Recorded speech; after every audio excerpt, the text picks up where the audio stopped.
나를 찾아오는 사람이 없어요. 아플 때 전화하는 사람도 없고, 내가 병원 다닐 때 봤던 환자들, 동료들, 심지어 제자들까지도 연락 한 통 없어요. 그렇게 말한 그는 올해 75, 한때 대학병원에서 내과과장을 지냈던 사람이었다. 외래 대기실엔 그의 이름을 기다리는 사람들로 북적였고, 병원 간판이 그를 믿음의 상징으로 내세울 정도였다. 그는 환자를 고치기보다 사람을 살린다는 사명감으로 일했고, 동료들에게는 항상 냉철하고 절제된 리더로 통했다. 그러나 그가 말년에 겪고 있는 현실은 너무나도 다른 이야기였다.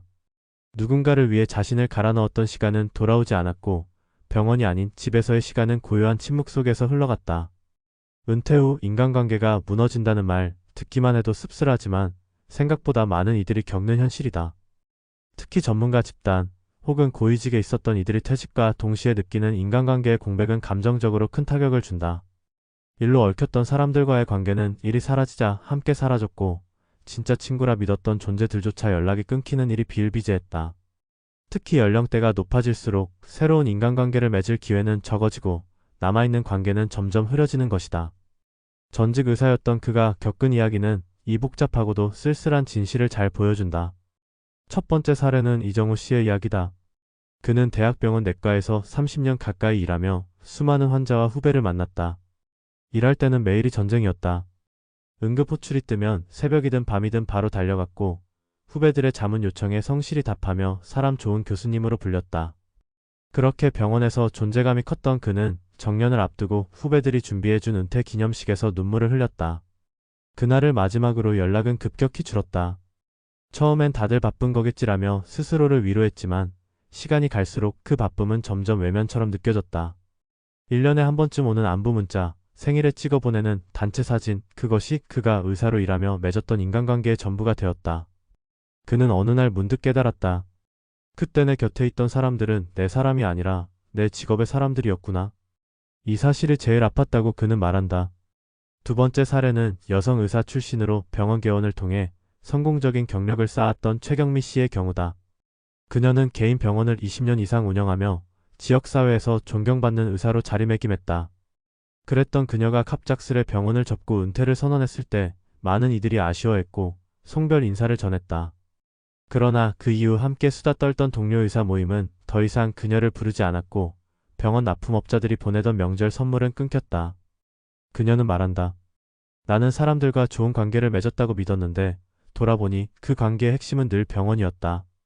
심지어 오랜 시간 함께했던 간호조차 다른 병원으로 옮긴 후에는 연락이 뚝 끊겼다. 관계의 중심이었던 일터가 사라지고 나니 사람들 또한 함께 사라진 것이다. 그녀는 지금도 자신을 명함 없는 사람이라고 표현한다. 정체성의 변화와 더불어 인간관계의 축소는 자존감의 하락으로 이어졌고, 이제는 새 친구를 만드는 일조차 엄두가 나지 않는다고 했다. 세 번째 사례는 의사가 아닌 환자로 살아가고 있는 70대 남성 김진환 씨의 이야기다. 그는 과거에 소아과 의사로 지역 병원을 운영했으며 아이들을 진심으로 대하는 따뜻한 의사로 불렸다. 은퇴 후엔 부인과 함께 여행도 다니고 취미생활도 즐기며 제2의 인생을 살아가려 했지만 부인의 갑작스러운 병세 악화로 돌봄에 집중해야 했다. 병간호 끝에 부인을 먼저 떠나보낸 뒤 그는 깊은 공허감 속에 빠졌다. 그동안 의사로서의 커리어에 집중하느라 친구를 거의 만들지 않았고 유일한 일상이던 병원도 없어진 지금 그는 집에서 대부분의 시간을 보내고 있다. 사람들과 소통하는 법을 잊은 듯 누군가에게 먼저 연락하는 것도 어색하고 귀찮아졌다. 그는 말한다. 젊을 땐 몰랐다. 친구를 만드는 것도 관계를 유지하는 것도 능력이라는 걸. 일이라는 이유로 그 능력을 방치한 대가는 너무 컸다고 한다. 이 세 사례는 은퇴 후 인간관계가 무너지는 과정을 각기 다른 방식으로 보여준다. 그러나 공통점은 명확하다. 일이라는 무대가 사라지면 관계도 함께 퇴장한다는 사실이다. 직업이 곧 정체성이었던 이들에게 그 정체성이 사라지는 순간 관계 또한 허물처럼 벗겨진다. 그리고 그 허물 밑에는 생각보다 덜 단단한 외로움이 도사리고 있다. 우리는 늘 바쁜 일상 속에서 사람은 있으니 괜찮다고 믿는다. 그러나 그 사람이 과연 나와 연결된 사람인지 아니면 내가 가진 무엇과 연결된 사람인지 돌아볼 필요가 있다. 특히 고령의 은퇴자들에게 인간관계는 단순한 외로움의 문제가 아니다. 그것은 정신건강, 삶의 만족도, 생존에 이르는 문제다. 전직 의사처럼 사람을 중심에 두고 살았던 이들도 결국은 일과 함께 모든 것을 잃는 순간을 맞는다. 남은 삶에서 진짜 관계를 새로 만드는 일은 쉽지 않다. 하지만 포기해서는 안 된다. 관계의 중심을 일에서 나 자신으로 옮겨야 한다. 내 이름을 부르는 사람을 기다리기보다 내가 먼저 부를 수 있는 용기를 내야 한다.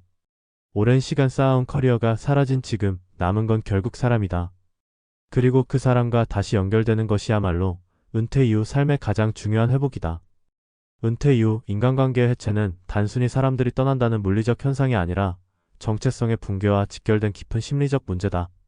특히 오랜 시간 전문직으로서 사회적 지위를 유지해온 이들에게는 더욱 그러하다. 의사라는 직업은 지식과 기술만이 아니라 사회적 인정과 기대의 무게가 함께 얹힌 역할이다. 이 역할은 병원이라는 무대에서 끊임없이 사람들과의 상호작용을 통해 강화되며 그 과정에서 관계는 자연스럽게 확장된다. 그러나 이 역할이 사라지는 순간 그 관계들은 기능을 잃고 빠르게 해체된다.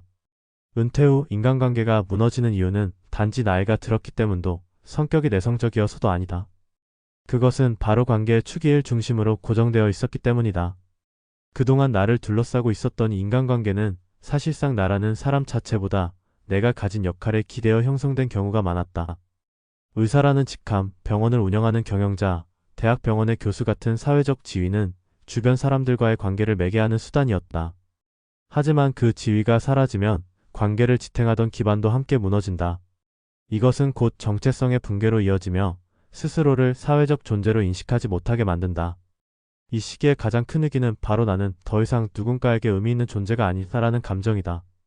실제로 많은 은퇴자들이 겪는 심리적 공허감과 우울감은 단순히 외로움 때문이 아니라 자신의 존재의 의미가 사라졌다는 느낌 때문이다.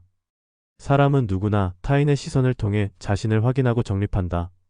그런데 은퇴 후 그 시선이 사라지면 나라는 존재의 형체도 흐려지는 것이다.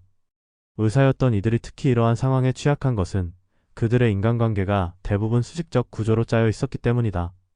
환자와 의사, 후배와 선배, 교수와 제자라는 관계는 본질적으로 위계가 존재한다. 이 위계는 직무와 권한이라는 구조 속에서 자연스럽게 유지되지만 그 구조가 사라지면 관계도 느슨해지고 곧 끊어진다. 그리고 이 단절은 단순한 연락 두절이 아니라 스스로를 타인과 연결시키는 통로가 사라졌다는 사실로 더욱 깊게 파고든다. 더 큰 문제는 이러한 변화가 매우 갑작스럽게 다가온다는 점이다. 퇴직과 동시에 하루아침에 연락이 끊기고 병원이라는 공간도 더는 나를 중심에 두지 않으며 가족조차도 이제는 쉬어야 할 사람으로 대하기 시작한다. 그동안 익숙했던 유능함과 존재감은 조용히 퇴장하고 대신 아무 일도 없는 고요한 하루가 반복된다. 처음엔 평화라 믿었던 그 고요가 곧 공허와 무력감으로 변해간다. 그렇다면 우리는 어떻게 이 과정을 미리 준비하고 무너진 인간관계를 다시 세울 수 있을까? 첫째로 필요한 것은 인간관계의 재구조화다. 일 중심이 아닌 감정 중심의 관계로 전환하는 노력이 중요하다. 오랜 시간 나와 함께했던 사람들에게 업무가 아닌 정서로 접근해야 한다. 예를 들어 후배나 제자와의 관계도 가르치고 지도하는 틀을 내려놓고 함께 인생 이야기를 나누는 동반자의 관점으로 바꿔야 한다.